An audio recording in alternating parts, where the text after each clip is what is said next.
I never meant to save $10,000. Honestly, I was the person who tried every budget app, spreadsheet system, and financial challenge, and failed at all of them. My bank account was a disaster, and my credit card statements made me physically nauseous. But then something weird happened. Without following any fancy financial guru's advice, I accidentally discovered how to save serious money. Not through discipline or sacrifice, but through a series of random, almost laughable changes that somehow added up to 5 figures. Want to see exactly what I did wrong? And then accidentally, right? My financial breaking point. When I realized I was drowning. Ever wonder what it feels like to check your bank account and literally feel sick to your stomach? That was me just 18 months ago. I still remember the exact moment, sitting at my kitchen table, coffee in hand, casually opening my banking app like it was just another Tuesday morning. But what I saw made me freeze mid-sip. $127.83. That's all that remained in my checking account, and payday was still 9 days away. Let me show you the brutal reality of my worst financial month. My credit card statement hit $4,372, maxed out completely. My savings account? A laughable $214.56. But the most painful part was seeing exactly where my money had vanished. Online shopping took $1,243, dining out another $986, and random subscription services drained $237 monthly. All while I was making a decent salary of $65,000 a year. The numbers were bad, but the emotional toll? That was the real nightmare. I'd wake up at 3 a.m., my mind racing with calculations. If I skipped lunch for the next week, maybe I could afford my car payment. I got so good at avoiding my finances that I installed my banking app on the last page of my phone, buried in a folder called Don't Open. I'd even leave my credit card statements unopened for weeks, as if ignoring them would somehow make the balances disappear. The worst part was the crushing shame. Here I was, a college-educated professional with a good job, and I couldn't even afford an unexpected $400 expense. I'd smile at coworkers discussing their vacation plans while secretly wondering if my card would clear at the gas station. The cognitive dissonance was exhausting, earning good money but perpetually broke. Then came the moment I truly hit rock bottom. It was a Wednesday evening at the grocery store, cart filled with the bare essentials plus one small splurge. A $7 pint of ice cream I desperately wanted after a horrible day at work. When the cashier swiped my card, time seemed to slow down. "I'm sorry, this card has been declined," she announced, loud enough that the customers behind me shifted uncomfortably. I mumbled something about using another card, but we both knew the truth. I ended up putting back not just the ice cream, but also the chicken, fresh vegetables, and everything that wasn't absolutely necessary. I paid for what remained with the emergency $20 I kept in my wallet and walked out feeling smaller than I ever had. I tried every budgeting method the financial gurus recommend. I downloaded 5 different budgeting apps, used each one religiously for about 3 days, then abandoned them when they made me confront my spending habits. I created beautiful color-coded spreadsheets that I updated exactly once. My attempt at the cash envelope system was particularly disastrous. I carefully divided cash into labeled envelopes on Sunday, then promptly borrowed from my grocery envelope to cover a happy hour by Wednesday, promising myself I'd replace it later. Spoiler alert, I never did. What made it all worse was the vicious cycle I created. I'd restrict my spending completely for a week. No takeout, no Amazon, no fun whatsoever. Then, feeling deprived and miserable, I'd reward my good behavior with a splurge that would completely undo all my progress. One weekend of treating myself would erase 2 weeks of careful spending. I was financially seasick, constantly swinging between extreme restriction and excessive spending. My mindset at this point was poisonous. I had fully internalized the belief that I was just inherently bad with money, as if financial management was some genetic trait I hadn't inherited. I told myself stories. Creative people are just bad with finances, or I'm too busy to track every dollar, or my personal favorite, I work hard, I deserve to enjoy my money. These narratives became my comfort blanket, protecting me from the harsher reality that I simply wasn't willing to face my financial dysfunction. I remember telling my friend over coffee, "Some people are just naturally good with money, and I'm not one of them." She nodded sympathetically, but looking back, that was just another way to avoid taking responsibility. I had convinced myself that financial stability was something that happened to other people, not something I could create for myself. But everything was about to change, just not in the way those Instagram finance bros with their perfectly crafted budget templates would suggest. There was no dramatic epiphany, no moment where I threw all my credit cards into a blender while screaming freedom to an inspirational soundtrack. The change that was coming would be accidental, unplanned, and completely contrary to everything financial experts had been telling me. The wake-up call arrived in the form of a crumpled receipt I found while cleaning out my car. It was from a food delivery app, and at first glance, it didn't seem particularly noteworthy. But something made me pause and actually look at it. $47.82 for a single meal, a burger, fries, and a milkshake that had taken me less than 15 minutes to consume. What caught my attention wasn't just this single receipt, though. It was the fact that my car's cup holders and door pockets were literally filled with similar receipts. Curious and slightly horrified, I gathered all of them and spread them across my kitchen table. 7 days. 7 delivery orders. The total made me physically recoil. $412.76 spent on takeout in a single week. For just me. No special occasions, no dinner parties, just regular weeknight meals I was too busy to cook for myself. I did some quick math. $412 weekly meant I was spending roughly $1,650 monthly just on delivered food. Nearly $20,000 annually on takeout alone. That's when it hit me like a freight train. I wasn't struggling financially because I didn't make enough money.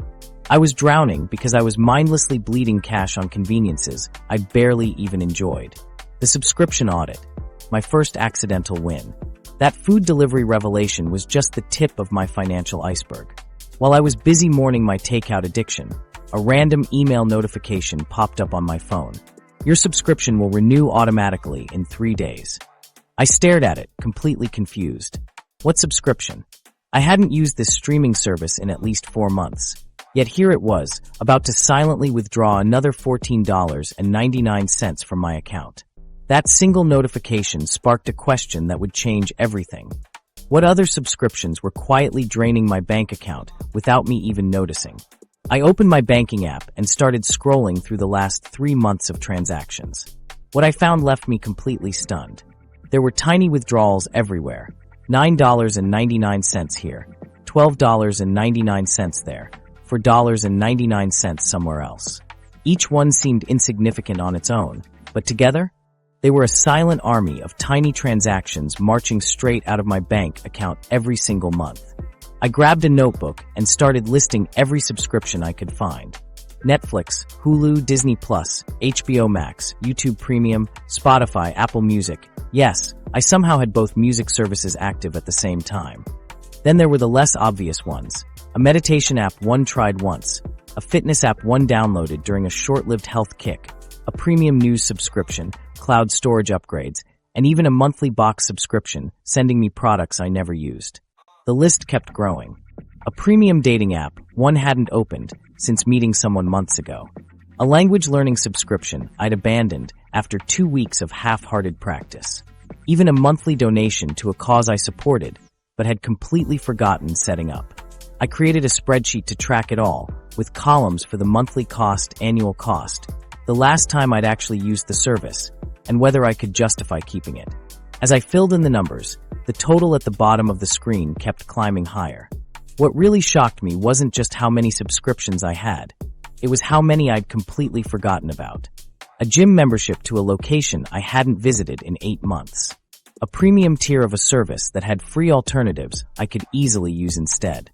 Even a trial subscription that had converted to paid without me realizing it. There's actually a psychology behind this phenomenon. It's called subscription fatigue, and companies know exactly how to exploit it.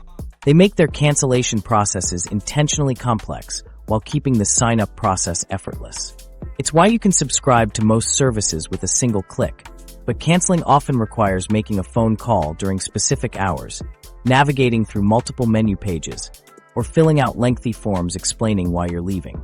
One fitness app required me to send an email requesting cancellation, wait for a response with a special link, click that link within 48 hours, and then confirm my cancellation on yet another page. All this friction is designed with one purpose: to make you give up and keep paying. I discovered that companies were banking on my forgetfulness and the hassle of cancellation to keep the money flowing from my account to theirs. And it was working brilliantly, until that random email notification woke me up.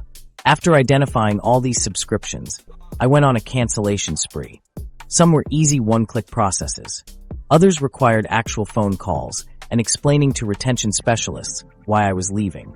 A few even offered me discounted rates to stay, which only confirmed I'd been overpaying all along. The before and after comparison of my monthly expenses was mind-blowing.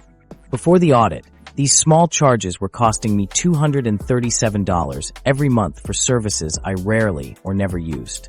That's nearly $3,000 per year, just disappearing without me noticing or getting any value in return. Even more shocking was discovering subscriptions for nearly identical services. I was paying for 2 different photo storage solutions, 2 music streaming services, and 3 different video platforms with overlapping content. It was subscription redundancy at its finest. What I learned during this process is that the convenience of modern subscriptions has a hidden cost. The Federal Trade Commission has actually recognized this problem and recently introduced the click-to-cancel rule that requires companies to make cancellation as easy as signing up. This rule acknowledges how companies have been intentionally creating barriers to cancellation, something I experienced firsthand during my subscription purge. I found tools like Rocket Money that can help track and manage subscriptions, identifying services you might have forgotten about. These apps scan your transactions for recurring charges and help you cancel ones you don't need anymore. If I'd been using something like this earlier, I might have caught these financial leaks before they drained thousands. The psychological impact of dealing with so many subscriptions is real too. There's something called decision fatigue, when you have so many small choices to make that you become overwhelmed and end up making no decision at all. This is exactly what happened to me. The thought of evaluating each subscription individually felt exhausting, so I just ignored them all and kept paying. After canceling everything I wasn't using, I set calendar reminders to review my subscriptions quarterly. I also turned off auto-renew features wherever possible, forcing myself to make an active decision about continuing with a service rather than letting it happen by default. The most surprising part of this whole subscription audit was that it wasn't difficult once I actually started. In just one afternoon, I had identified, evaluated, and started canceling services that had been draining my account for months or even years. For such a small time investment, the financial return was enormous. This subscription audit became my first accidental financial win. I wasn't trying to overhaul my finances or follow some strict budgeting plan. I was simply responding to a random notification that made me curious. But that small moment of curiosity ended up saving me thousands of dollars annually. The experience taught me something valuable. Sometimes the biggest financial leaks aren't the obvious ones like takeout or shopping sprees. They're the tiny, consistent drains that happen so regularly we stop seeing them altogether. The cash experiment that changed everything. Just when I thought I'd uncovered all my financial blind spots, my bank called with news that would transform my spending habits overnight. My credit card had been compromised, and the replacement wouldn't arrive for 2 weeks. What seemed like a major inconvenience turned into the most powerful money-saving experiment I'd ever experienced. "I'm sorry, but we've detected suspicious activity on your account," the bank representative explained. "We'll need to cancel your card immediately and send you a replacement." Great. Just great. In today's digital world, suddenly having no access to card payments felt like being stranded without a phone. How was I supposed to function with just cash? The first few days were incredibly frustrating. I had to plan ahead, visit ATMs, and carry actual money around like it was 2005. No more convenient tap to pay. No more online shopping from my couch. I found myself standing in front of an ATM, withdrawing enough cash to last the week, grumbling about this forced financial detox. But then something strange happened. By day 4, I noticed a shift in my spending behavior. When I walked into a store and saw something I wanted, I found myself hesitating. The thought of breaking a $20 bill for a $4 coffee suddenly made me question if I really needed it. Was this worth literally watching my money disappear from my wallet? The psychology behind this feeling is fascinating. When I handed over physical bills to the cashier at the grocery store, I felt a twinge of discomfort that I never experienced when swiping or tapping my card. It turns out this feeling has a name: the pain of paying. Research shows this psychological discomfort actually leads to more mindful spending behaviors when using cash. This wasn't just my imagination. Neuroscience research confirms that different payment methods activate distinct brain regions. When we use cash, our limbic system, the emotional center of our brain, lights up with activity. This creates that feeling of loss when we part with physical money. In contrast, card payments primarily activate our prefrontal cortex, which handles rational decision-making without the emotional component. The abstract nature of card transactions was allowing me to spend without fully processing the financial impact. Without realizing it, I'd been underestimating how much I was spending each week. Card payments had been keeping me comfortably numb to the reality of my spending habits. I decided to track this accidental experiment. For the 2 weeks I was limited to cash, I recorded every purchase and compared it to my typical spending patterns from the previous month. The results were shocking. Week 1 with cash, $231 spent. Average week with card, $328 spent. Difference, $97 less spent, 29.5% reduction. Week 2 with cash, $243 spent. Average week with card, $317 spent. Difference, $74 less spent, 23.3% reduction. I wasn't trying to spend less. There was no budget, no restrictions, no specific goals. I was just trying to function normally without my card. Yet somehow, I had naturally reduced my spending by roughly 25% across the board. The most striking difference was in what I now call friction-free purchases, those small, impulsive buys that are so easy with cards. The $5 coffees, the $12 impulse purchases at Target, the $8 snacks when I wasn't even hungry. With cash, each of these decisions required a moment of consideration. Do I really want to break this $20 for that? Looking at my spending data more closely, I noticed something else fascinating. Not only was I spending less overall, but I was naturally prioritizing my spending without any formal budgeting system. Essentials still got purchased without hesitation, but the non-essentials faced a new level of scrutiny from my suddenly more discerning brain. A behavioral finance study confirms exactly what I was experiencing. People who primarily use cash report feeling more in control of their finances and are less likely to make impulse purchases compared to credit card users. It wasn't about restriction, it was about awareness. When my new card finally arrived, I faced a dilemma. Should I go back to the convenience of card payments, knowing it might lead to increased spending? Or should I stick with cash despite the inconvenience? I decided on a hybrid approach: cash for daily spending and discretionary purchases, card for bills, subscriptions, and emergencies. The results continued to impress me. By the end of the month after implementing this system, I had spent $743, less than my monthly average from the previous 3 months. That's nearly $9,000 per year if the pattern held. All from simply changing how I paid for things. What makes this approach so powerful is that it doesn't rely on willpower or strict budgeting. There's no deprivation, no complex spreadsheets, no feeling of restriction. It works with your brain's natural psychology rather than fighting against it. The ease of card payments can bypass our brain's natural spending caution, while cash transactions force us to engage in a more deliberate decision-making process.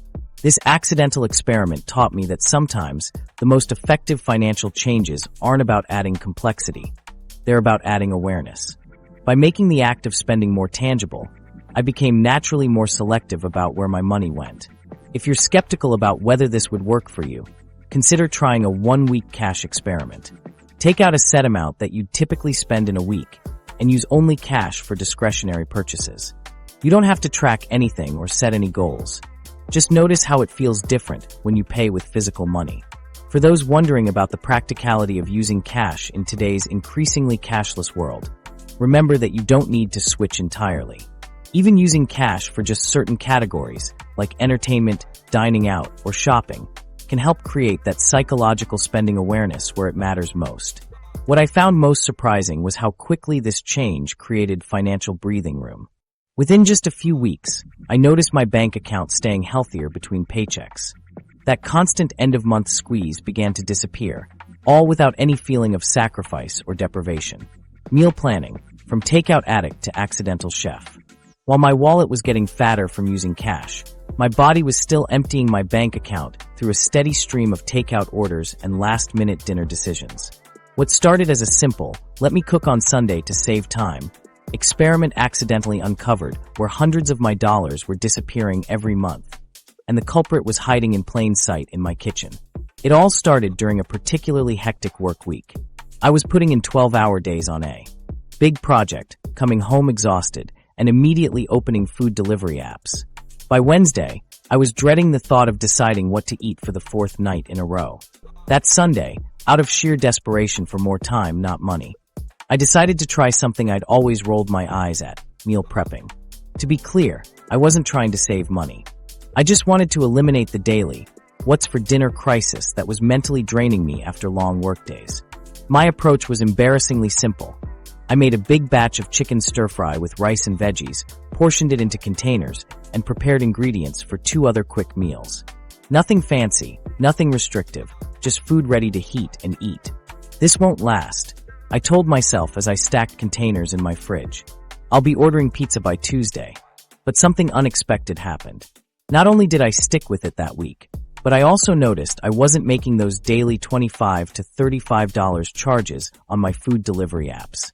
When I compared my grocery receipts to my previous food delivery statements, the difference was shocking. My weekly grocery bill came to $120, including everything I needed for breakfast, lunch, and dinner. The previous week, I had spent $210 on delivery fees, tips, and marked up restaurant food.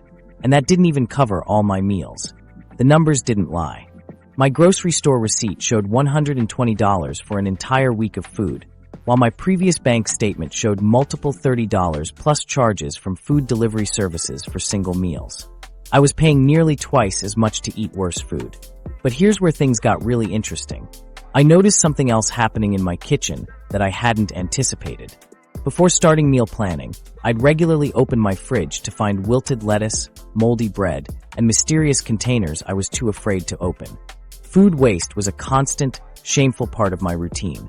Remember that staggering statistic about Americans wasting over $160 billion on thrown-away food annually? Turns out I was a significant contributor to that waste. My new approach of planning just 3 to 4 meals per week suddenly eliminated almost all of my food waste. I was buying exactly what I needed, using everything I purchased, and even incorporating leftovers into new meals. This created a second layer of savings I hadn't expected. Not only was I spending less on takeout, but I was also getting the full value of my grocery purchases. Before meal planning, I was essentially throwing money directly into the trash every time I cleaned out my fridge. Even more surprising was how grocery shopping changed. With a clear plan and list, I stopped falling for every marketing trick stores use to separate you from your money.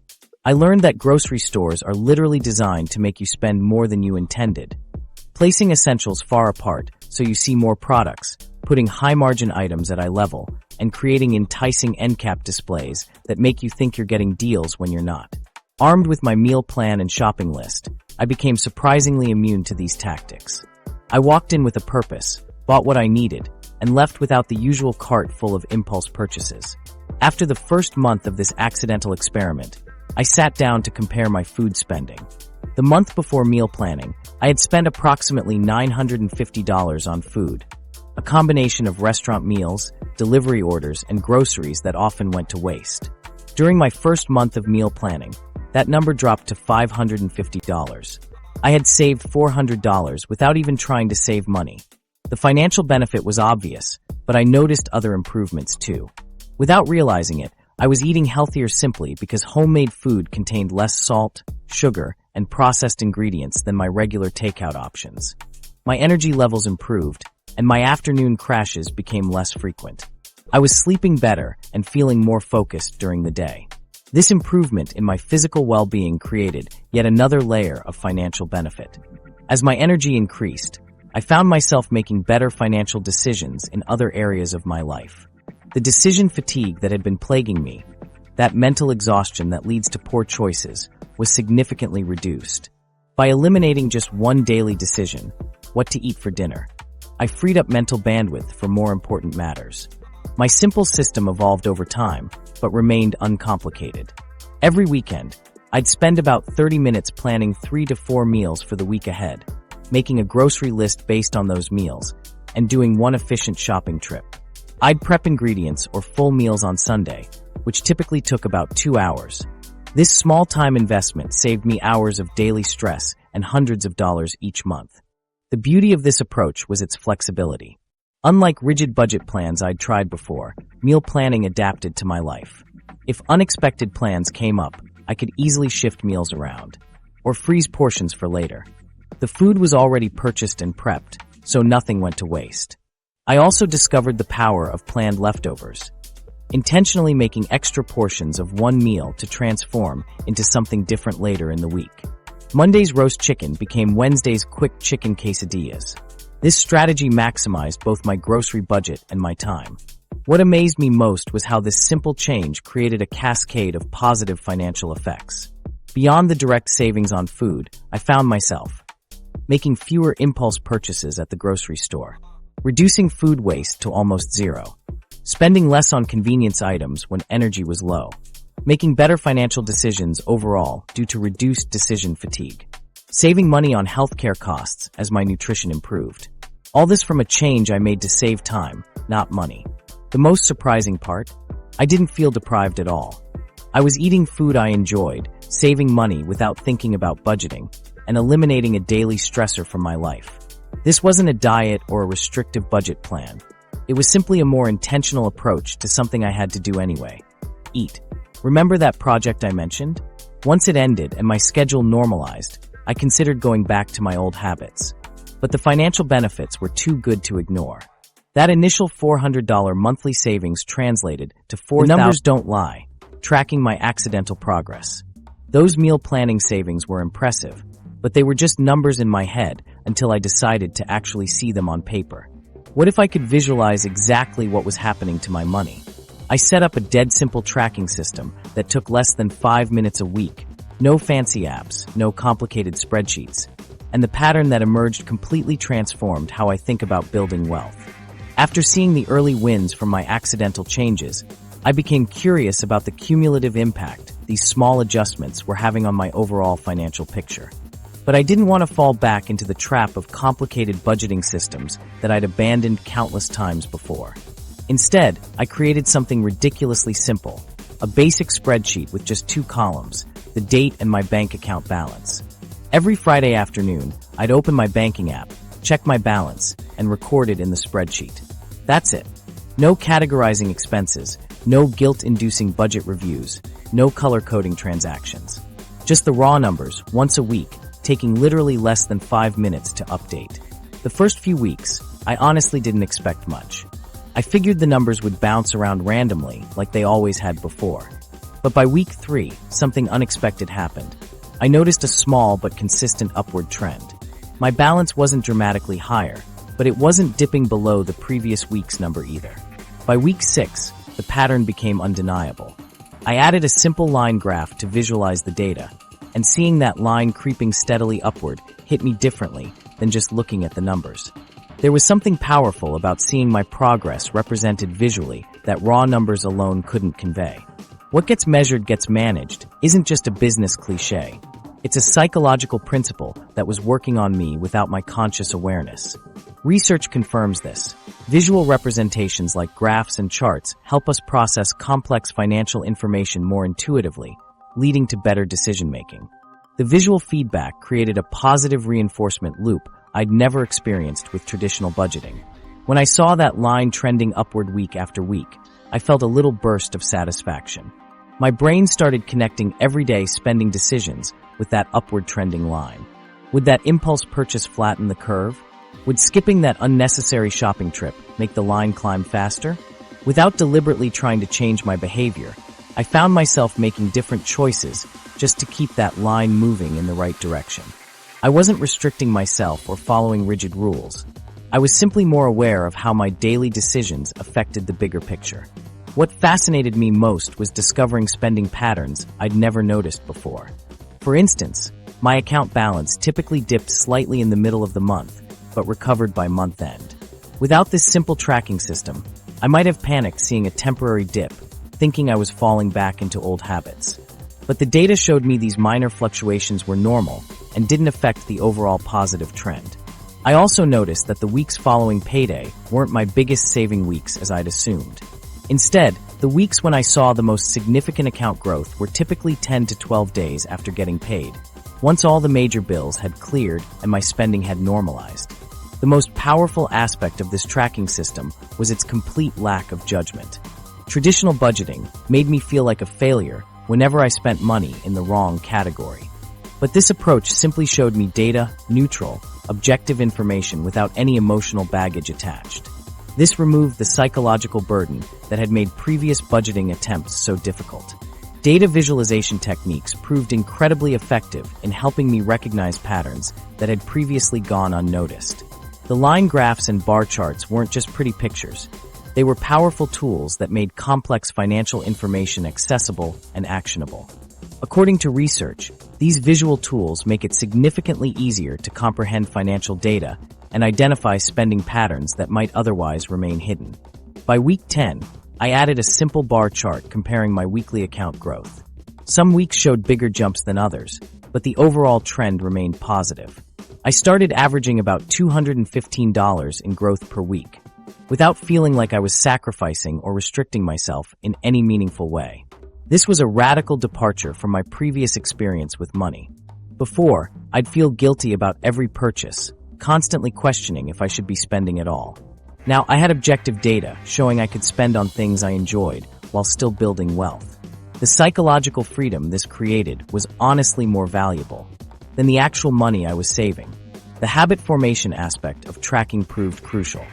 Research shows that consistently tracking financial activities leads to establishing positive financial behaviors as we become more aware of our spending patterns and can adjust accordingly. I experienced this firsthand as the weekly check-in became an automatic part of my routine. I actually looked forward to it, a stark contrast to how I previously avoided looking at my accounts altogether. What started as a simple tracking experiment evolved into a powerful system that gave me unprecedented insights into my financial behaviors. Instead of being overwhelmed by complicated budgeting categories or feeling restricted by arbitrary spending limits, I was guided by actual data showing what was working and what wasn't. By month 3, I could predict with surprising accuracy what my balance would be at various points in the month. This predictability created a sense of financial security I'd never experienced before. I wasn't constantly worried about unexpected expenses derailing my progress because I could see the overall trend remained positive even through temporary setbacks. The emotional shift was profound. Previously, checking my bank account triggered anxiety and shame. Now it became a source of curiosity and even excitement. Would this week's number be higher than last week's? How much closer was I getting to my savings goals? The simple act of tracking transformed my relationship with money from adversarial to collaborative. Perhaps most importantly, this approach alleviated the emotional burden associated with traditional budgeting methods. By tracking without judgment, I was able to monitor my financial progress without the stress of strict budgeting rules, fostering a much healthier relationship with my finances than I'd ever had before. Tracking created accountability without restriction. I wasn't following anyone else's rules about what I should do with my money. I was simply making choices aligned with my personal goal of seeing that line continue its upward journey. The freedom to make my own financial decisions while still seeing positive results was incredibly empowering. The cumulative impact became increasingly clear each month. Small, consistent improvements were adding up to significant changes in my financial situation. After just 3 months of tracking, my account balance was higher than it had been in years, all without the pain and restriction of traditional budgeting approaches. The surprising MVP, which change made the biggest difference? With those consistent improvements adding up in my account, I started wondering which of my financial changes was actually doing the heavy lifting. Have you ever tracked your progress on multiple fronts, but wondered which effort was truly moving the needle? After watching my bank balance trend upward for months, I needed to know which accidental habit deserved the MVP award in my financial turnaround. I decided to analyze my tracking data in detail. I created a spreadsheet to break down exactly how much each of my changes had contributed to my overall savings. The process was surprisingly simple. I listed each habit change in one column and the monthly savings amount in another. Then I calculated what percentage of my total savings came from each habit. Before crunching the numbers, I was convinced that canceling those unused subscriptions or switching to cash would be the clear winner. The subscription audit was so immediate and satisfying, cutting $237 in monthly expenses with just a few clicks and phone calls seemed like it would be hard to beat. And the cash experiment had such a dramatic psychological impact that I was sure it would come out on top. Looking at the data, I created a colorful pie chart that broke down the impact of each change. The visual representation immediately made the winner obvious, and it wasn't what I expected at all. The results showed that meal planning, something I originally started just to save time during busy weeks, accounted for a whopping 42% of my total savings. The subscription cancellations, which I thought would be the champion, only represented 23%. My cash experiment contributed about 27%, and the remaining 8% came from smaller changes like buying in bulk and reducing impulse purchases. I stared at the pie chart in disbelief. How could meal planning possibly have such an outsized impact? I double-checked my math and confirmed that it wasn't an error. The $400 monthly food savings had far outpaced every other change I'd made. This finding perfectly illustrates the Pareto principle, also known as the 80-20th rule. In personal finance, this principle suggests that 80% of our savings often come from just 20% of our efforts. My meal planning habit was clearly that critical 20% that was driving nearly half of my results. What made this discovery even more fascinating was that meal planning wasn't just saving me money directly, it had created what researchers call a keystone habit, a small change that triggers a cascade of positive behaviors in other areas of life. Not only was I spending less on takeout, but I was also eating healthier, which gave me more energy. That extra energy made me more productive at work and less likely to waste money on convenience items when I was tired. The meal planning habit had created a positive ripple effect throughout my financial life. For instance, by planning meals, I was naturally shopping with a list, which reduced impulse purchases at the grocery store. I was also producing less food waste, which meant I was getting more value from every dollar spent on groceries. Beyond the direct savings, meal planning was helping me save both time and money simultaneously. Research confirms this relationship between time-saving and money-saving behaviors. By taking a couple of hours on Sunday to plan and prep, I was saving countless hours during the week that would have been spent deciding what to eat, placing orders, waiting for deliveries, or making last-minute grocery runs.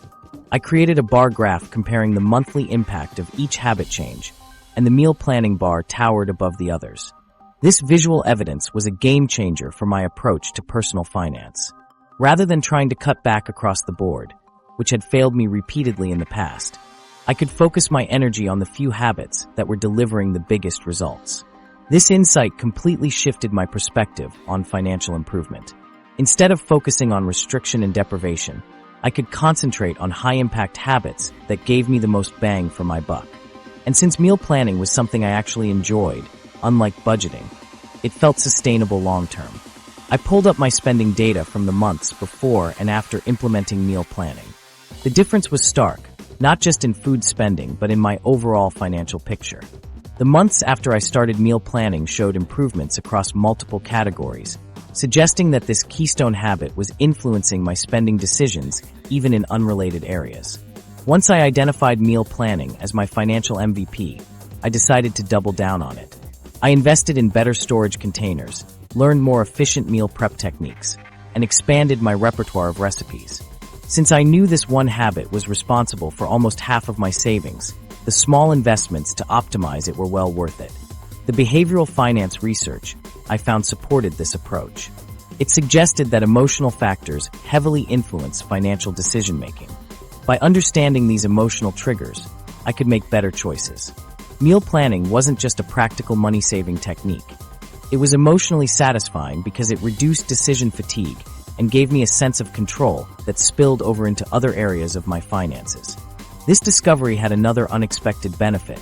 It made saving money feel almost effortless.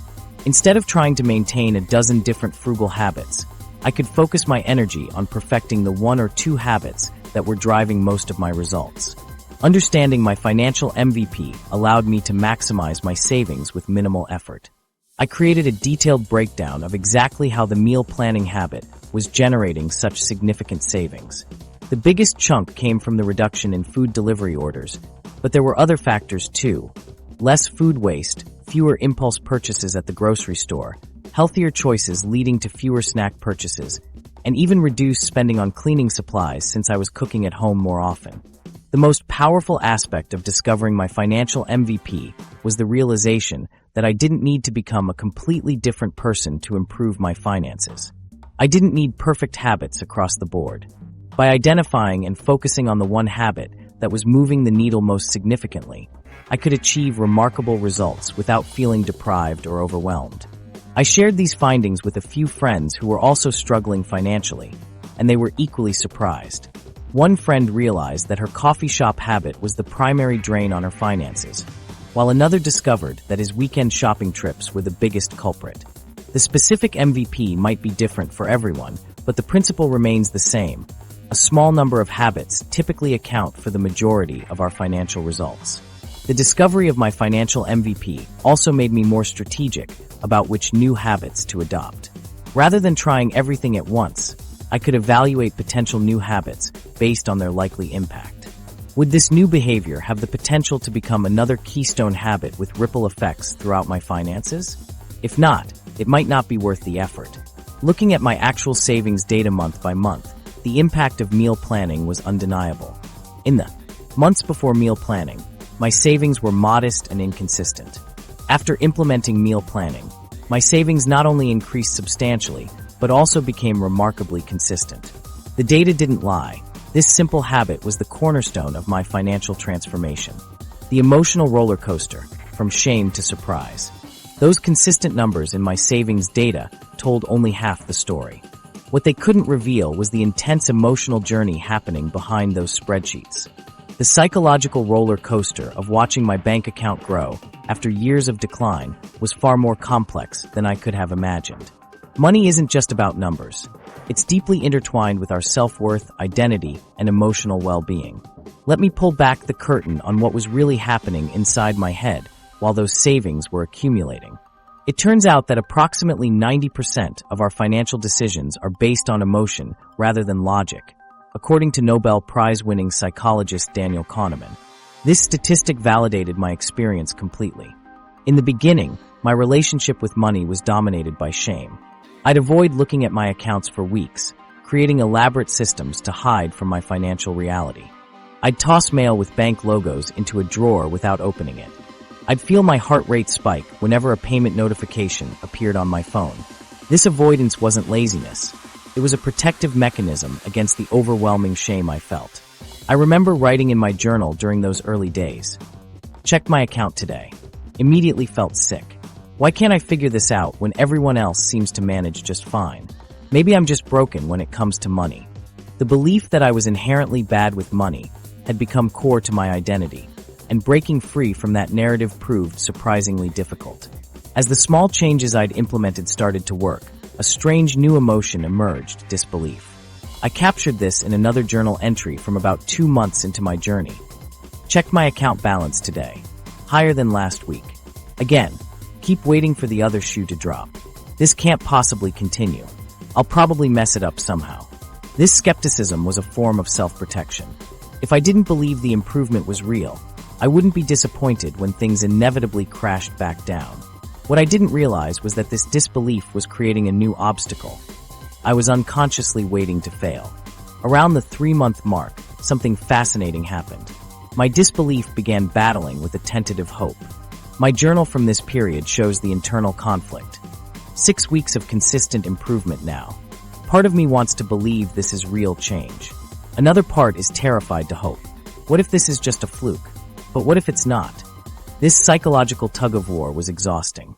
I found myself checking my accounts obsessively, sometimes multiple times a day, looking for signs that the progress was reversing. Every small dip in my balance would trigger anxiety that the whole system was collapsing. Every increase felt like a lucky break, rather than the result of my changed habits.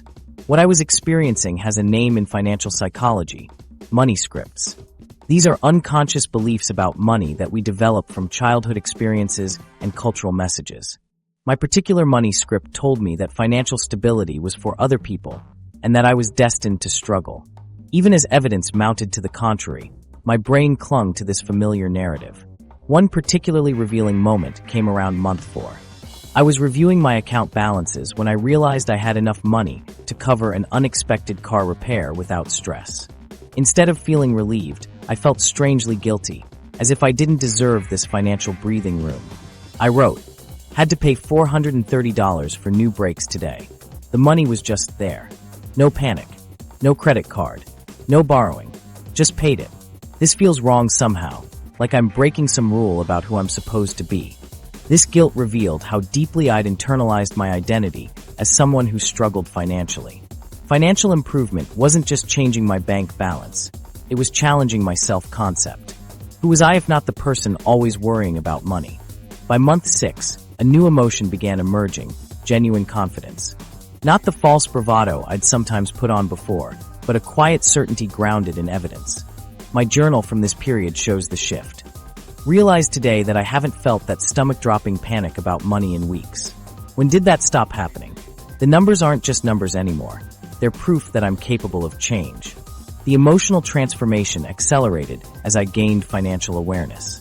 I started recognizing specific emotional triggers that had previously led to spending. Boredom, stress, and the desire to keep up with friends had all been prompting unconscious spending. Decisions. Now I could pause and ask, what am I really feeling right now? And is spending money actually going to address it? Financial therapists suggest that recognizing these emotional triggers allows for more informed choices, rather than impulsive ones driven by fear or anxiety. This awareness became my superpower. By understanding the emotional underpinnings of my financial behaviors, I could make choices aligned with my actual goals rather than react from a place of unexamined emotion. Around month 8, I experienced what I can only describe as a fundamental perspective shift. I found this entry from that period. Had the strangest realization today. I'm not bad with money. I never was. I just had unhealthy patterns I didn't recognize and emotional triggers I didn't understand. The problem wasn't some fundamental flaw in me. It was a lack of awareness about how emotions were driving my financial decisions. This realization was profoundly liberating. My relationship with money transformed from adversarial to collaborative. Instead of seeing my finances as a source of shame and anxiety, I began viewing them as valuable information, data that could help me make better decisions and create the life I wanted. One of my journal entries from month 9 captures this shift perfectly. Notice something weird today. I actually look forward to checking my finances now. It's like watching a garden grow. What used to feel like punishment now feels like self-care. When did that happen? The emotional journey wasn't linear. Even as my confidence grew, I experienced setbacks and doubts. There were still moments of anxiety and uncertainty. But the difference was that these emotions no longer controlled my behavior. I could acknowledge them without being derailed by them. By month 10, I noticed something remarkable. The positive emotional feedback loop had become self-sustaining. Each financial win boosted my confidence, which made me more likely to maintain positive habits, which led to more financial wins. What had started as accidental changes had transformed into intentional practices supported by growing emotional resilience. I captured this realization in my journal. It's not just about the money anymore. It's about who I'm becoming. Someone who faces reality instead of hiding. Someone who makes choices aligned with their values. Someone who believes they deserve financial peace. The money is great, but this emotional transformation might be the real win. Studies indicate that emotional intelligence significantly enhances one's ability to manage financial choices effectively. As my awareness of my emotional responses grew, my financial decisions improved proportionally. The relationship between financial literacy and emotional well-being became increasingly clear. As I learned more about money, I felt more secure, and as I felt more secure, I was more open to learning. Looking at my journal entries chronologically reveals a clear emotional evolution. From shame and avoidance to disbelief and skepticism, then to cautious hope, growing confidence, and finally to a sense of empowerment and curiosity. This transformation wasn't just accompanying my financial improvement. How long did it really take? It was actively driving. That emotional journey was creating ripple effects I hadn't anticipated, especially in my bank balance. Here's the mind-blowing truth about my $10,000 milestone. While most Americans can't cover a $400 emergency expense, I accidentally accumulated 25 times that amount without any budget, financial plan, or feeling of sacrifice. $10,000. It's one of those nice, round numbers that feels significant in our financial lives. While I never explicitly set $10,000 as a target when I started making these small changes, it naturally emerged as a mental milestone. I didn't have a vision board with $10,000 plastered across it or a strict timeline to reach it. It was more of a wouldn't that be amazing someday kind of goal hovering in the background. What surprised me most wasn't just reaching this milestone. It was how the accumulation process accelerated over time. The first few months were modest. $215 here, $327 there. Nothing earth-shattering. But around month 5, something fascinating started happening.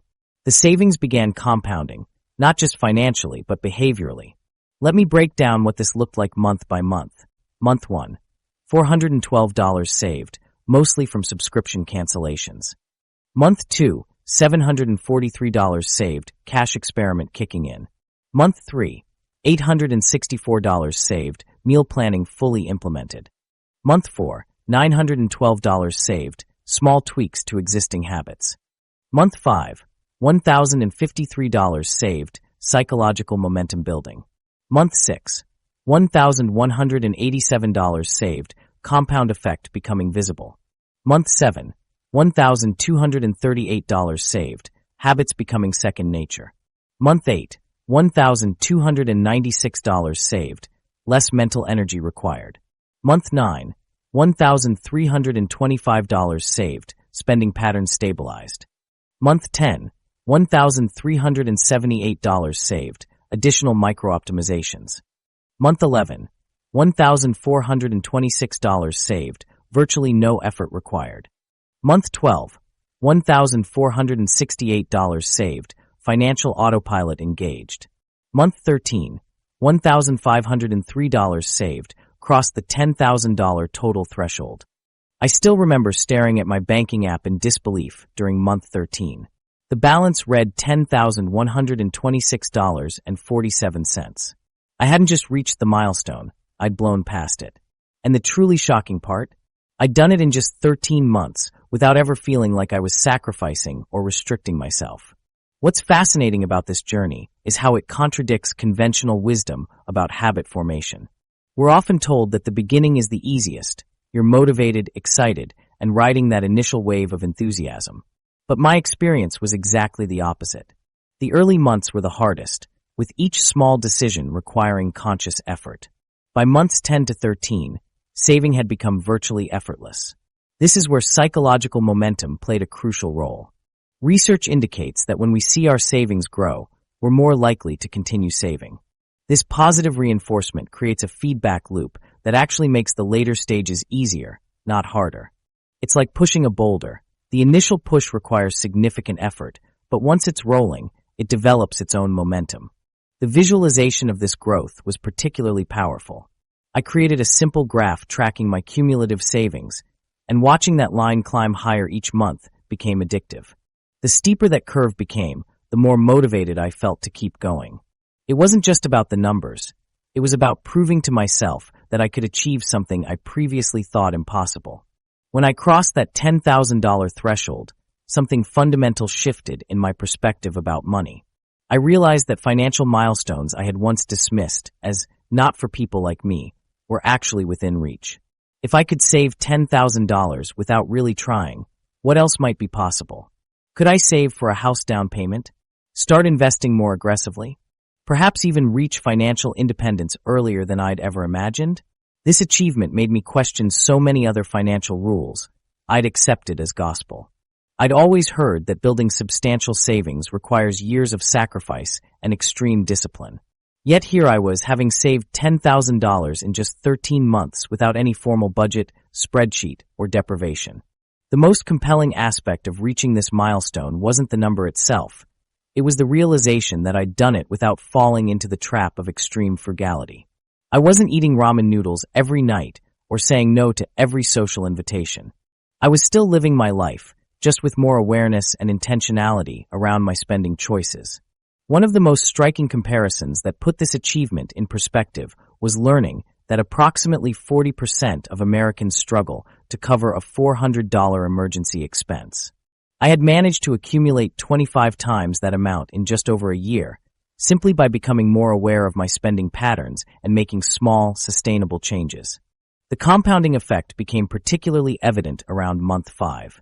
I was no longer just saving from my conscious changes. I was earning interest on my growing balance, identifying new opportunities for optimization, and benefiting from the psychological momentum that made good decisions increasingly automatic. It's worth noting how different this approach was from traditional saving advice. Most financial experts suggest setting specific goals with clear timelines. While that works for some people, my accidental approach proved that sometimes the absence of pressure can actually accelerate progress. Without the stress of hitting arbitrary monthly targets, I was free to focus on the process rather than obsessing over the outcome. One particularly interesting aspect of this journey was how celebrating small wins along the way reinforced my motivation. Each month when I tracked my progress, I'd acknowledge the growth, no matter how modest. This regular positive reinforcement created a virtuous cycle where success bred more success. By month 8, I noticed that the mental energy required to maintain these habits had dramatically decreased. Actions that initially required conscious effort, checking prices before ordering takeout, questioning whether I really needed a new purchase, choosing cash over card, had become my default operating mode. This automation of positive financial behaviors is what makes long-term success sustainable. The milestone itself came with an unexpected emotional impact. I remember refreshing my banking app several times, convinced there must be some mistake. When the reality finally sank in, I experienced a profound sense of capability that extended beyond finances. If I could transform my money habits without heroic effort, what other areas of my life might benefit from similar small, consistent changes? Many people assume that significant financial improvement requires either a dramatic income increase or extreme deprivation. My experience proved that neither is necessary. The path to $10,000 wasn't paved with painful sacrifices or 80-hour work weeks. It was built on small, sustainable changes that aligned with my psychology rather than fighting against it. Can anyone do this? The universal principles behind my accidental success. What if I told you the financial strategies that accidentally made me $10,000 richer work even better for people making less money than me? While most financial advice is designed for high earners, these psychological principles actually create more dramatic results for those with tighter budgets, and there's hard data to prove it. Whenever I share my accidental savings journey, the pushback is immediate and predictable. Sure, but you probably make a ton of money. Or that's nice, but my situation is different. I get it. When I first started seeing my bank balance grow, even I wondered if this was just some financial fluke that wouldn't work for others. So I did something that surprised even me. I started asking friends with different income levels to try some of these accidental changes. The results blew me away. My friend Alexis, a single mom working as a teacher's assistant making about $32,000 a year, was skeptical but desperate. I have less wiggle room than you, she told me. If I mess up, I can't feed my kids. But after 3 months of implementing just the meal planning strategy, she saved $278 monthly, proportionally a much bigger win than mine because it represented nearly 10% of her monthly income. The psychological impact was even more profound. She texted me that she slept through the night for the first time in years.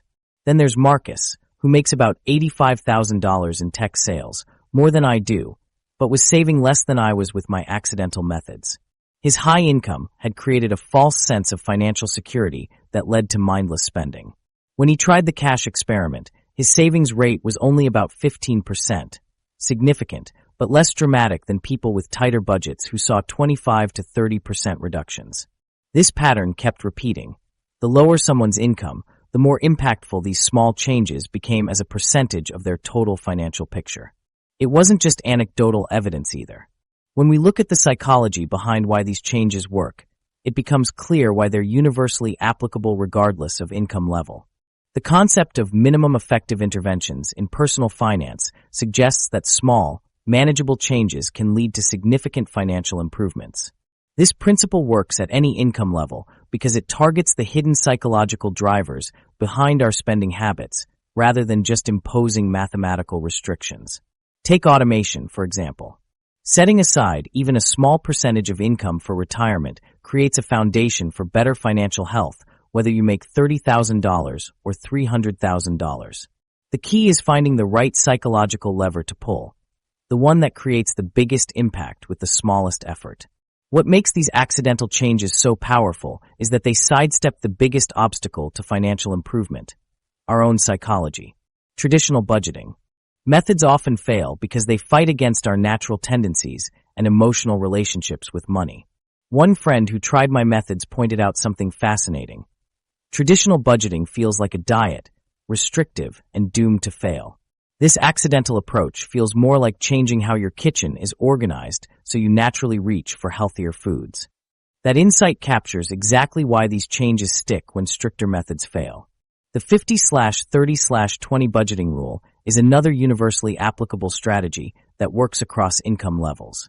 It suggests allocating 50% of income to needs, 30% to wants, and 20% to savings. What's beautiful about this approach is its flexibility. The percentages adapt to your income level while maintaining the core principle of balance. When I shared this rule with friends, those with lower incomes sometimes adjusted to a 60/20/20 split to accommodate higher essential expenses, while those with higher incomes could sometimes do 40/30/30, allocating more to savings. The framework remained valuable despite these adjustments. Perhaps the most surprising discovery was how the emotional aspects of financial decision-making are universal regardless of income. Studies show that emotions significantly influence financial behaviors, with many individuals making decisions based on feelings rather than logic. Understanding these emotional triggers helps anyone make more rational financial choices. My friend Jamie, who works in retail making about $28,000 annually, found that the emotional relief from implementing these small changes was actually more valuable than the financial impact. For the first time, I feel like I'm in control rather than my money controlling me, she told me. This psychological shift is available to anyone willing to experiment with these methods. The accidental nature of my approach proved to be its secret weapon. Because I stumbled into these changes rather than forcing them, they never triggered the psychological resistance that makes traditional budgeting so difficult to maintain. There was no sense of deprivation, no feeling of failure when I wasn't perfect, just a series of interesting experiments that happened to improve my finances. This approach works precisely because it doesn't feel like financial advice. It feels like practical life adjustments that have financial side effects. And that subtle difference makes these changes infinitely more sustainable. Let me address some specific objections I've heard. But I live paycheck to paycheck. I don't have anything to save. This is exactly where these methods shine brightest. My friend Elena was $230 short every month before trying these strategies. 3 months later, she had a small but growing emergency fund. The less financial wiggle room you have, the more impact these small changes can create. I have too much debt to focus on saving. Another friend, Darius, was drowning in $27,000 of credit card debt. Using just the cash experiment and subscription audit, he freed up $340 monthly to accelerate his debt payoff. These methods work for debt reduction just as effectively as for savings. My expenses are fixed, there's nothing to cut. That's what my neighbor Thomas thought too. He was shocked to discover $163 in monthly subscription services he barely used and another $220 in food delivery charges that could be eliminated through simple meal planning. The truth is, most of us have invisible spending we've normalized. What makes these approaches so universally applicable is that they target behavioral patterns common to all humans, regardless of income level. Loss aversion, present bias, and the pain of paying are psychological principles that affect everyone. They just manifest differently depending on your financial situation. The beauty of minimum effective interventions is that they deliver maximum impact with minimum disruption. You don't need to overhaul your entire financial life. Just identify the small changes that will create cascading positive effects. One friend compared it to using a lever. With the right leverage point, even someone with limited strength can move something heavy. These methods are financial leverage points that allow anyone, at any income level, to move their financial situation in a positive direction. What's most exciting is that these principles create a financial snowball effect that builds momentum over time. Small wins lead to increased confidence, which leads to better decision-making, which leads to bigger wins. This positive cycle is available to anyone willing to experiment with these approaches. Start your own accidental savings journey. 3 changes to make this week. Ready to turn that financial snowball into your own personal avalanche of savings? The truth is, most people overthink getting started and end up doing nothing at all. But what if just 3 specific changes, none requiring financial expertise or painful sacrifices, could jumpstart your savings journey this week? What makes these tiny changes so powerful is that they work with our natural psychology rather than against it. Research consistently shows that starting with small, manageable financial goals dramatically increases our chances of success. It's the concept of the minimum effective dose in personal finance, the smallest intervention that produces the desired result. Many of us have tried and failed at massive financial overhauls. We start with grand ambitions, tracking every penny, cutting all expenses, and transforming our entire relationship with money overnight. Then reality hits.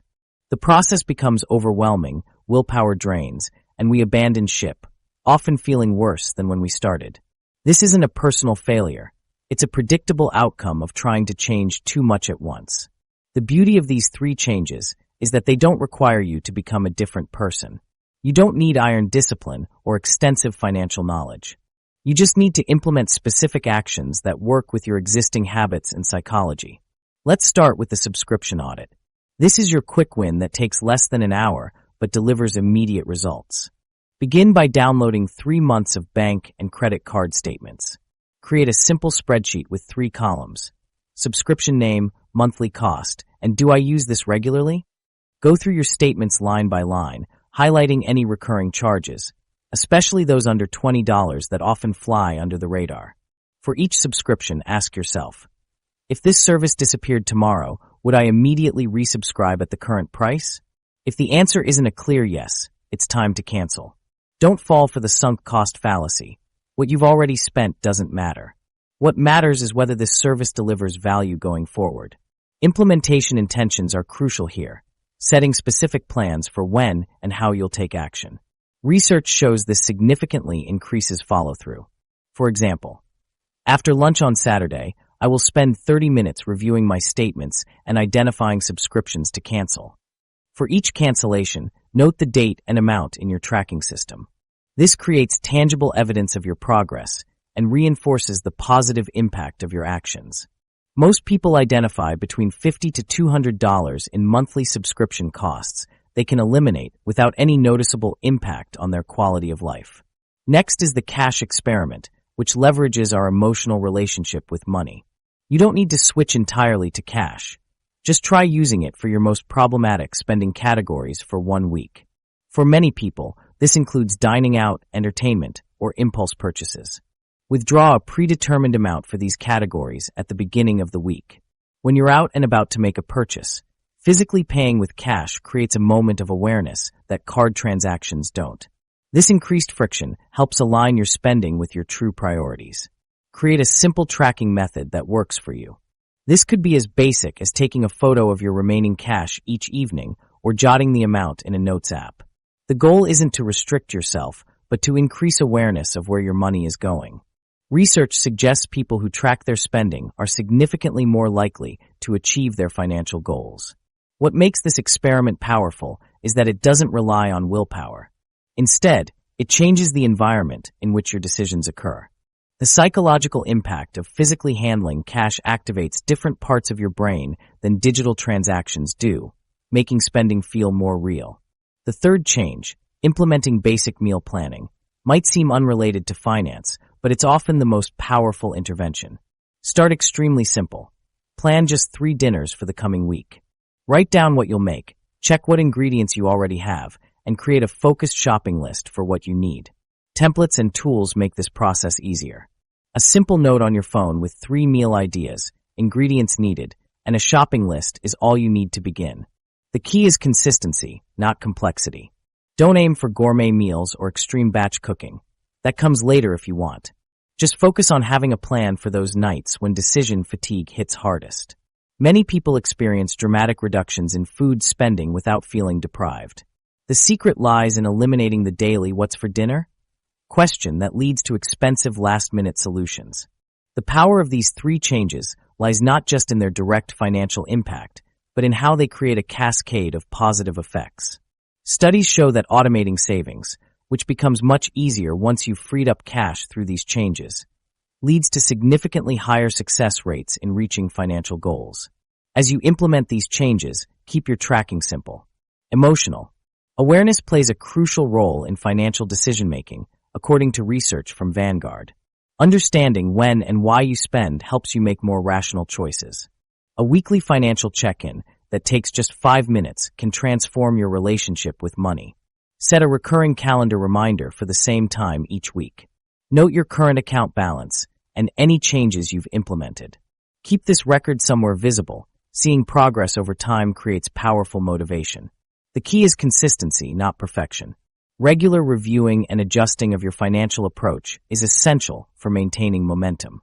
Those who revisit their goals frequently are more likely to stay on track and make necessary adjustments as circumstances change.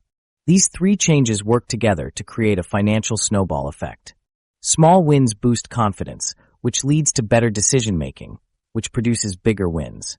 Success builds on itself, creating positive momentum that carries you forward.